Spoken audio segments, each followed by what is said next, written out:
Welcome to Bedtime Stories with Sonneillon. If you enjoy the podcast, don't forget to subscribe, like, and share with all your friends and family, or on social media. If you have any requests for stories that you would like to hear on this podcast, feel free to send me a message. Now I'd like you to get into a comfortable position. Lie down in bed, or sit in your sofa, and let go of all the stresses of the day. Let's relax, breathe, and enjoy tonight's story.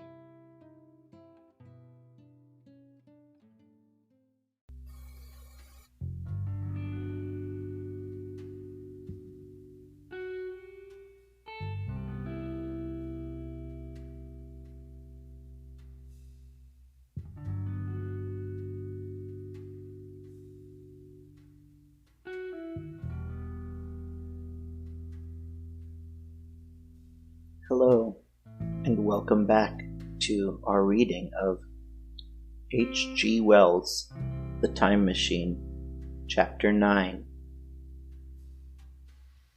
The Morlocks.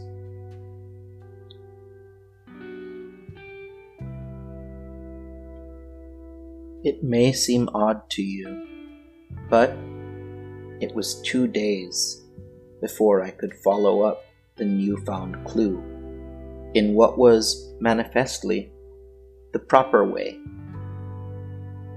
I felt a peculiar shrinking from those pallid bodies. They were just the half-bleached color of the worms and things that one sees preserved in spirit in a zoological museum, and they were filthily cold to the touch. Probably my shrinking was largely due to the sympathetic influence of the Eloi, whose disgust of the Morlocks I now began to appreciate. The next night, I did not sleep well. Probably my health was a little disordered. I was oppressed with perplexity and doubt. Once or twice, I had a feeling of intense fear, for which I could perceive no definite reason. I remember creeping noiselessly into the great hall where the little people were sleeping in the moonlight. That night, Weena was among them, and feeling reassured by their presence. It occurred to me, even then, that in the course of a few days, the moon must pass through its last quarter, and the nights would grow dark, when the reappearances of these unpleasant creatures from below, these whitened lemurs, this new vermin that had replaced the old, might be more abundant. And on both these days, I had the restless feeling of one who shirks an inevitable duty. I felt assured that the time machine was only to be recovered by boldly penetrating these mysteries of underground. Yet I could not face the mystery. If only I had had a companion, it would have been different. But I was so horribly alone. And even to clamber down into the darkness of the well appalled me. I don't know if you will understand my feeling, but I never felt quite safe at my back. It was this restlessness, this insecurity, perhaps, that drove me farther and farther afield in my exploring expeditions. going to the southwestward towards the rising country that is now called Combe Wood, I observed far off in the direction of 19th century Banstead a vast green structure, different in character from any I had hitherto seen. It was rather large, larger than the largest of the palaces or ruins I knew, and the facade had an oriental look, the face of it having the luster as well as the pale green tint, a kind of bluish green of a certain type of Chinese porcelain. This difference in aspect suggested a difference in use, and I was minded to push on and explore. But the day was growing late, and I had come upon the site of the place after a long and tiring circuit. So, I resolved to hold over the adventure for the following day, and I returned to the welcome and the caresses of little Weena. But next morning, I perceived clearly enough that my curiosity regarding the Palace of Green Porcelain was a piece of self-deception to enable me to shirk, by another day, an experience I dreaded. I resolved I would make the descent without further waste of time, and started out early in the morning towards a well near the ruins of granite and aluminum. Little Weena ran with me. She danced beside me to the well, but when she saw me lean over the mouth and look downward, she seemed strangely disconcerted. "Goodbye, little Weena," I said, kissing her and then putting her down. I began to feel over the parapet for the climbing hooks. Rather hastily, I may as well confess, for I feared my courage might leak away. At first, she watched me in amazement. Then, she gave a most piteous cry, and running to me, she began to pull at me with her little hands. I think her opposition nerved me, rather, to proceed. I shook her off, perhaps a little roughly, and in another moment, I was in the throat of the well. I saw her agonized face over the parapet and smiled to reassure her. Then I had to look down at the unstable hooks to which I clung. I had to clamber down a shaft of perhaps 200 yards. The descent was effected by means of metallic bars projecting from the sides of the well, and these being adapted to the needs of a creature much smaller and lighter than myself. I was speedily cramped and fatigued by the descent, and not simply fatigued. One of the bars bent suddenly under my weight and almost swung me off into the blackness beneath. For a moment, I hung by one hand, and after that experience, I did not dare rest again.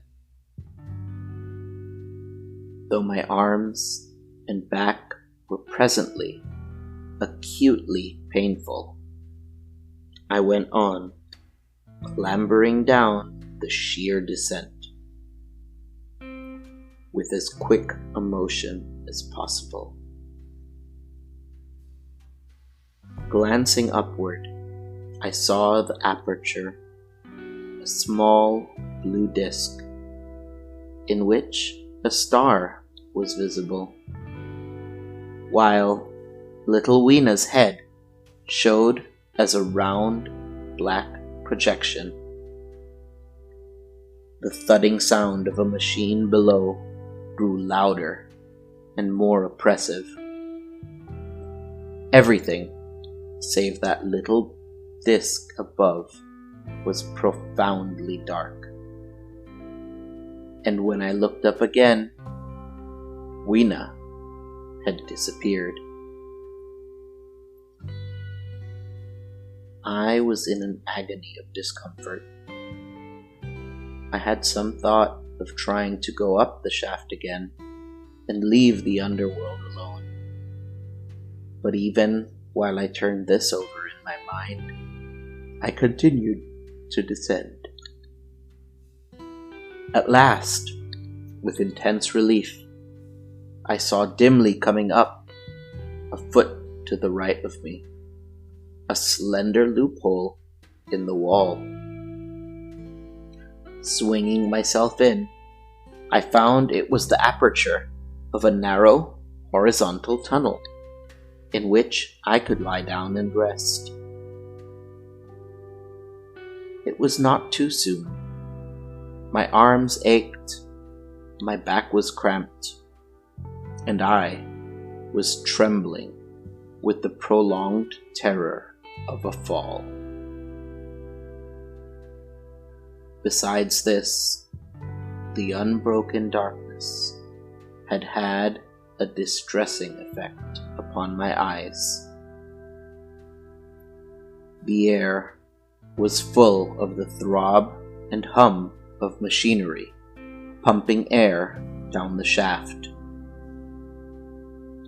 I do not know how long I lay. I was aroused by a soft hand touching my face. Starting up in the darkness, I snatched at my matches, and hastily striking one, I saw 3 stooping white creatures, similar to the one I had seen above the ground in the ruin, hastily retreating before the light.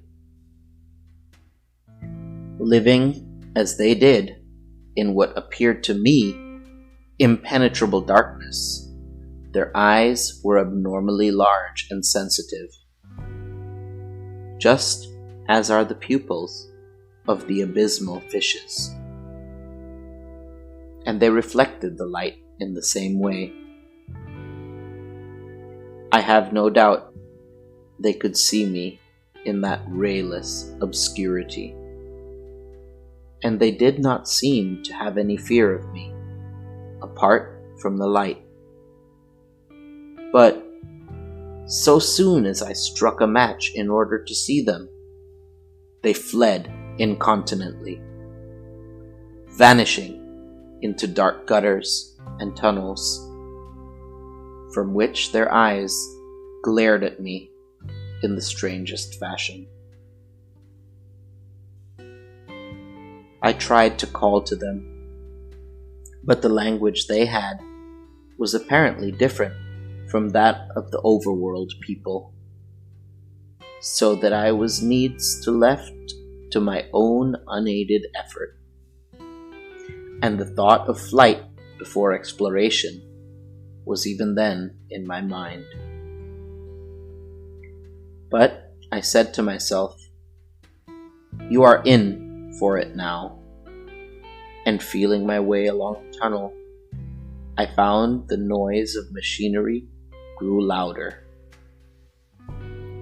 Presently, the walls fell away from me, and I came to a large, open space, and striking another match, saw that I had entered a vast, arched cavern, which stretched into utter darkness beyond the range of my light.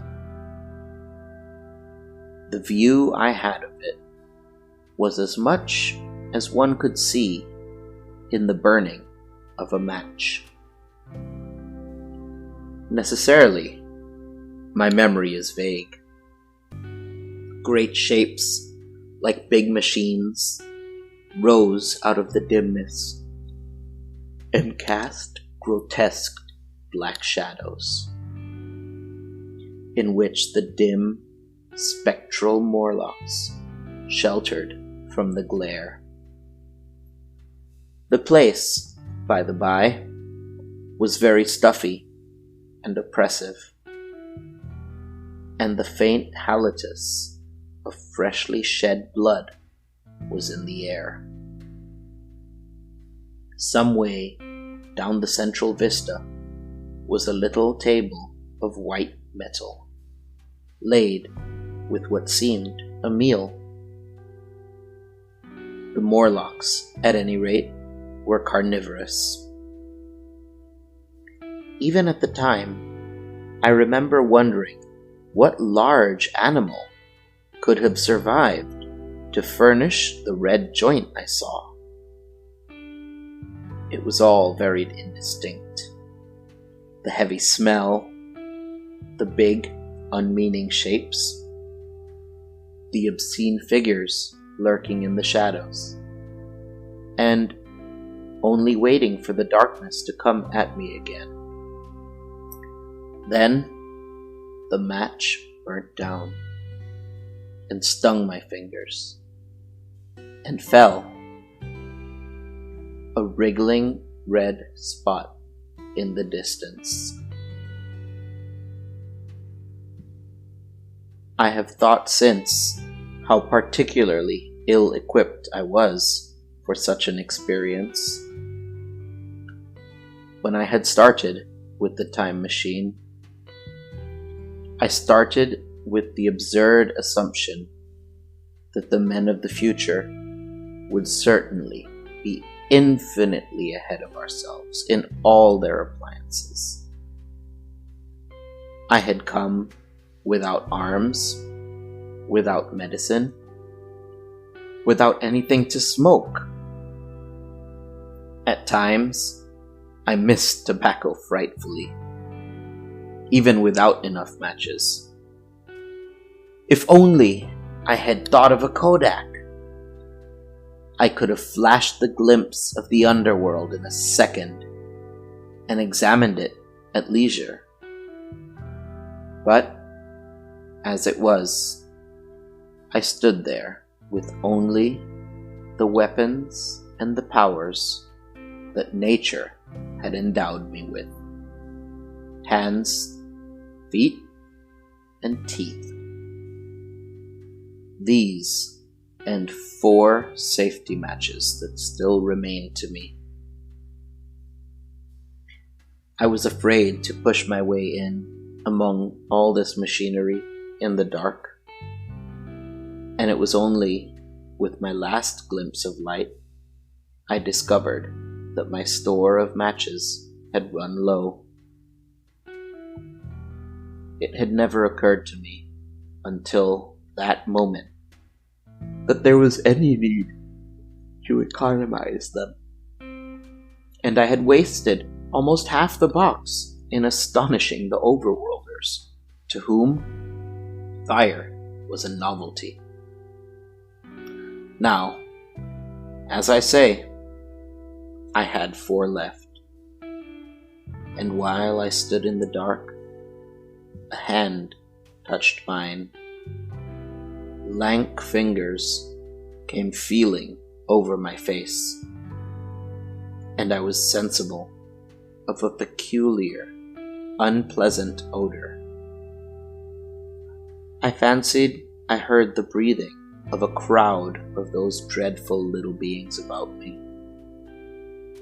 I felt the box of matches in my hand being gently disengaged, and other hands behind me plucking at my clothing.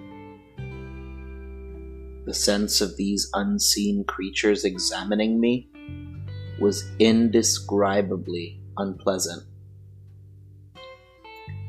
The sudden realization of my ignorance of their ways of thinking and doing came home to me very vividly in the darkness.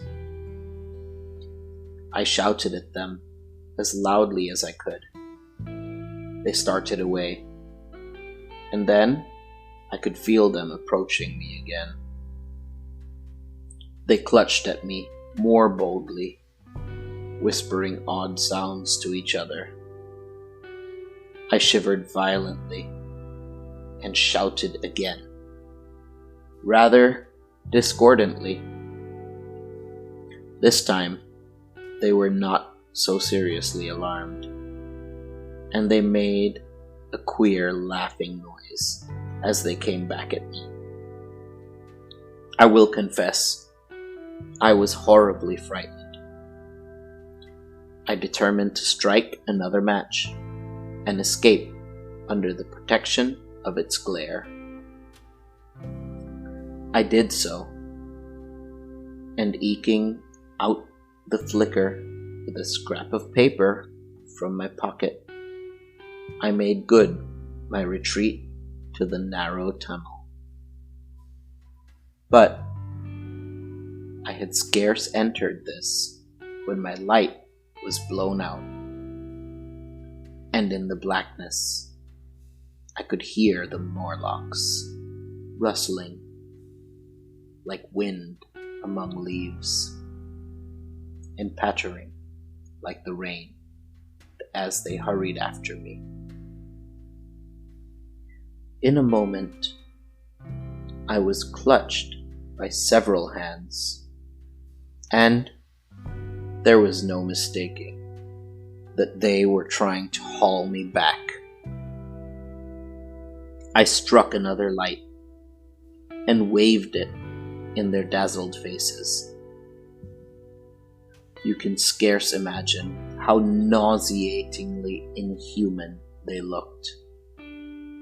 Those pale, chinless faces, and great, lidless, pinkish-gray eyes, as they stared in their blindness and bewilderment. But I did not stay to look, I promise you. I retreated again, and when my second match had ended, I struck my third. It had almost burnt through when I reached the opening of the shaft. I lay down on the edge, for the throb of the great pump below made me giddy. Then I felt sideways for the projecting hooks, and as I did so, my feet were grasped from behind, and I was violently tugged backwards. I lit my last match, and I incontinently went out. But I had my hand on the climbing bars now, and kicking violently, I disengaged myself from the clutches of the Morlocks, and was speedily clambering up the shaft, while they stared, peering and blinking up at me. All but one little wretch, who followed me for some way, and well nigh secured my boot as a trophy. That climb seemed interminable to me. With the last 20 or 30 feet of it, a deadly nausea came upon me. I had the greatest difficulty in keeping my hold. The last few yards was a frightful struggle against this faintness. Several times my head swam, and I felt all the sensations of falling.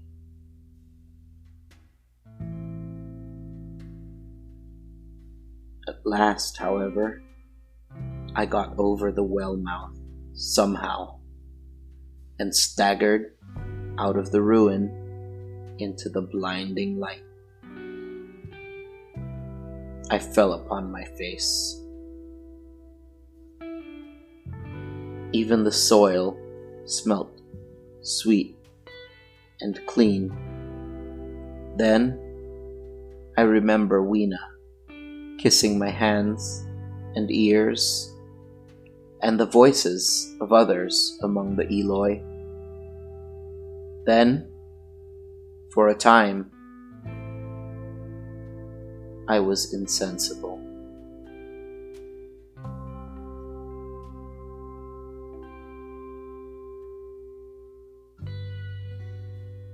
Thank you for listening.